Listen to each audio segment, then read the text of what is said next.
these are the last 5 books. I'm very excited to see. I can't speak today, guys. But yes, I am very the actual, like, okay, we're gays, of course we're gay, we love gays, of course we do, come on. But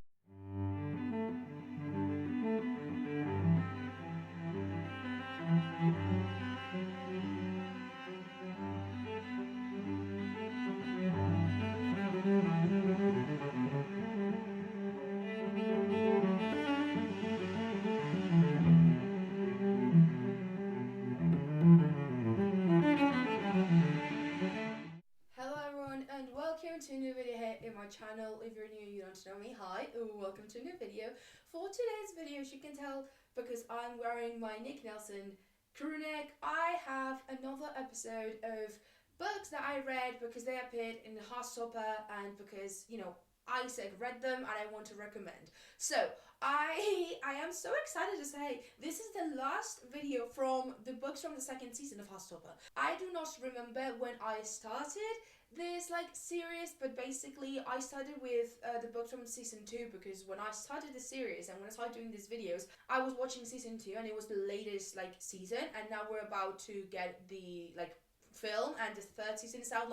It's been a while, but I'm here with the last books that I had left from my Heartstopper season 2 books that Isaac reads, and I read them all besides one of them, but I have not been able to find it, but I will try to find it and read it for the next video of this, because I still have all the books from season 1, all the books from season 3, and then the books that appear in the movie when it comes out. So that one book that I'm not going to be mentioning in this video, which is The Swimming Pool Library by Alan something, that book I will eventually read if I find it, and I will include it in one of the other Heartstopper videos that I want to make, because I want to, you know, have read all the books that appear in Heartstopper and have recommended them all. So in this video I will be telling you and recommending you the books that I have read from Heartstopper season 2, from the ones that I had left. So I think the original list had 30 something books, 32 or something, and I have made 2 videos before this. I will leave them linked. I think I have a playlist, so I will leave the playlist linked. But basically in the first video, I think I read, I commented and recommended 6 of those books, and then in the second video I think I recommended another 7 or something. So these are the last ones, and in this video you're getting the last 5 books from season 2 of Heartstopper, which is very exciting because that means I can start getting into the books from season 1 and season 3, and I'm very excited. I am very excited to get into those books, the books from those seasons, to see what oh my god, what Isaac read in those seasons. So I have 5 books to get through, and I really want to talk about all of them because I really like them. Isaac's reading taste is superb. I'm obsessed with it. So first book that I want to talk about is Les Mis by Victor Hugo, Les Miserables. I didn't like this one specifically. It was long as hell. It was very descriptive. The musical is wonderful. Let me tell you, the musical, one of the best musicals I've seen. It's so good. But the book was so long. And I actually have a video of reading the Les Mis, so I will leave it linked as well. But it was just so long. I'm sorry, it was too long for me. Didn't like it. The story, I understood the story. It's not like I didn't understand what happened. It's just everything was very slow. And, you know, it's just very slow. I'm sorry. I think to be fair, when I read this, I was in a very fast-paced books kind of you know, time. So I was reading a lot of fast-paced books, and getting into this specific classic that is so slow, I think it just broke me. So I didn't like it. The musical was great. I did watch the musical and read the book in the video that I have linked, so I would really recommend it. And I don't remember when this book appears in the show. So in this second season, the entire class go to France, and I think it's in the second season when they go to France. Is it? I don't remember, but I just remember they were on a bus, and Isaac was reading Les Mis, and because I think they were going to France. That's why I think it was Les Mis, because he was like, "Oh, I'm reading Les Mis because we're going to France," and I'm like, "Isaac, I love you. Isaac, I just love you. You're such a cutie pie." But no, yeah, it was because of that he read it, because he was getting into France. I was like, oh well, if I'm going to France, I should read Les Mis because it's a French book, which, you know, good for him. Also, it made no sense the fact that he read the entire book in like, I don't know how long the train, the bus, however they got to France was, like I don't know how long the road trip was, but if you read the entire book in that one, like, you know, trip, how fast do you read, Isaac? Like, I'm actually, like, I don't think that is not relatable. Like, I don't think that is like possible. Like, it's a very long book, and I think from what I remember of the show, that one that what's it called? That one trip was like 3 hours. I'm like, you're telling me you read the entire Les Mis in 3 hours? It took me like 2 weeks or like a month to read the entire book. Like, that is not like possible in my head. But again, Isaac is Isaac. I will, whatever he says, I will just support. I'm an Isaac supporter. He's my favorite character, one of my favorite characters with Nick, obviously. So no, yeah, it was great. It was great. The show was great. This book, not so much. Now, another book that I read for this specific video, because Isaac reads it at some point of this in the second season. Do I remember where? I have no idea. But he reads The Stranger by Albert Camus, which is another French book. So I want to believe he also read this while he was in France. That would make a lot of sense, don't you think?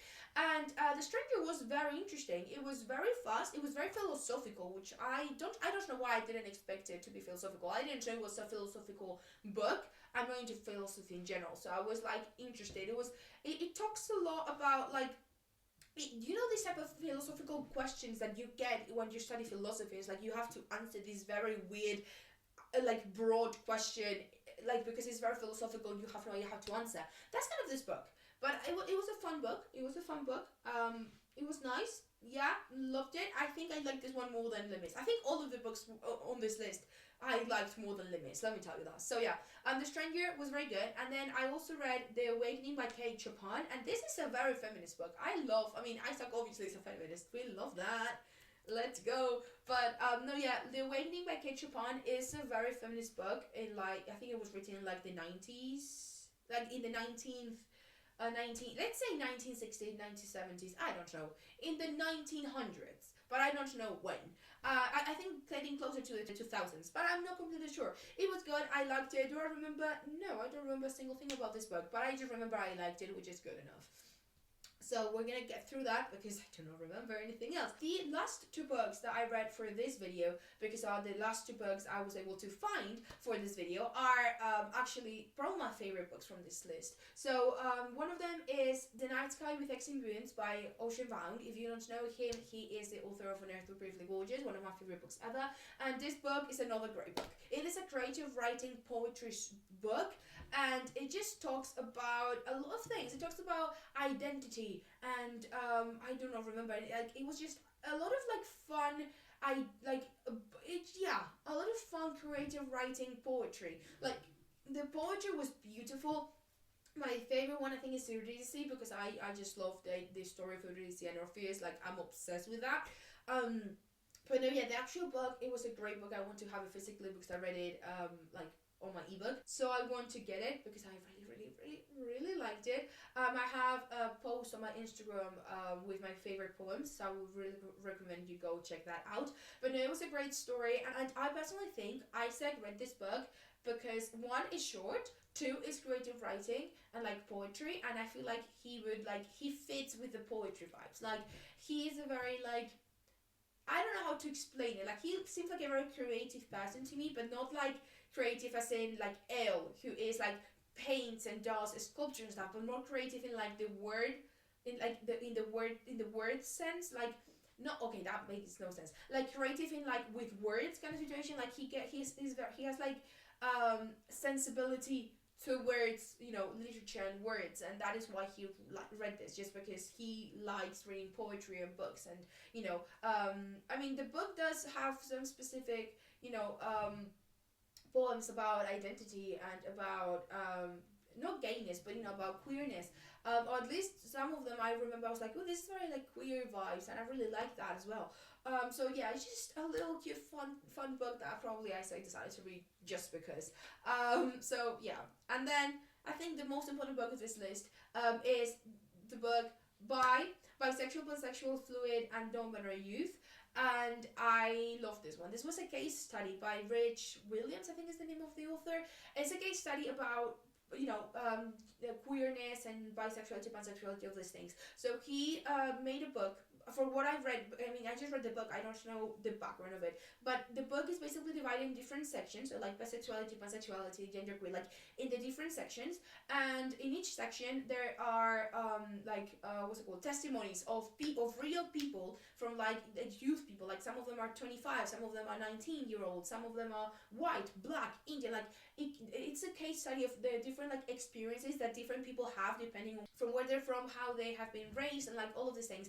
And it's just a case study and how they all express, you know, queerness differently, and how all of it is just, you know, all of it, it's what's the word I'm looking for, all the expressions of queerness are valid. Like there's like all of it is valid. Like if I can express queerness in a way that you don't, and that's completely fine, because they're both valid, because they both work for us. So I love this book. And in this second season, if I remember correctly, when they go to France, is it when, I don't know if it was in the second season or the third, when he had this entire breakdown because he finds out, well, he you know, he after a lot of, you know, figuring things out and studying and reading and stuff, he finds out he's ace and a romantic, which, go on babe, go on. I love my ace representation. I love representation in general, but you know, Isaac has a lot of like, in this, I don't know if it was this season or the next one, he has a lot of like background and things to figure out, and I feel like this book would help him a lot figuring those things out, because I mean it does help.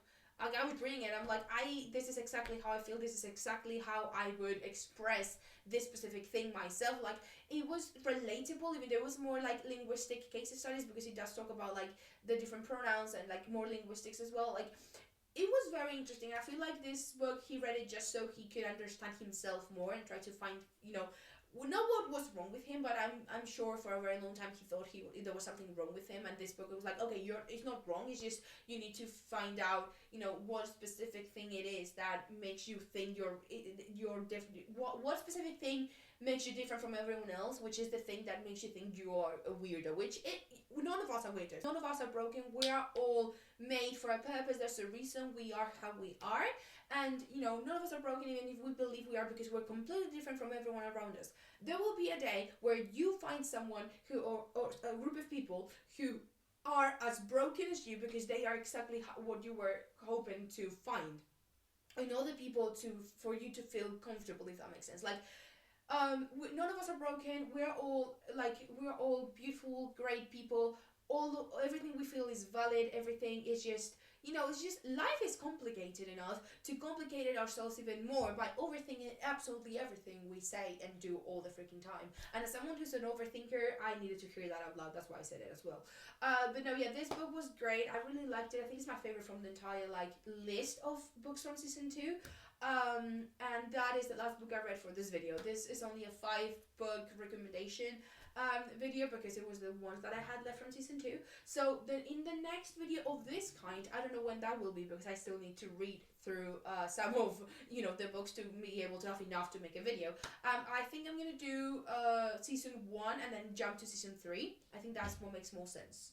And yeah, that is the video. And this is a pretty short, I feel like, video, but I hope you enjoyed it. Yeah, that is everything I have to say. Thank you so much for watching. Please remember to like, subscribe, turn on the notifications so you're gonna find when I post a brand new video every single Friday. Please go check my social media. I talk about books and what I am currently reading, and it's more updated, it's more up to date than these YouTube videos. Thank you so much for watching. I will see you on the next video, and yeah, we have the entire season 2 books done, guys. Bye everyone.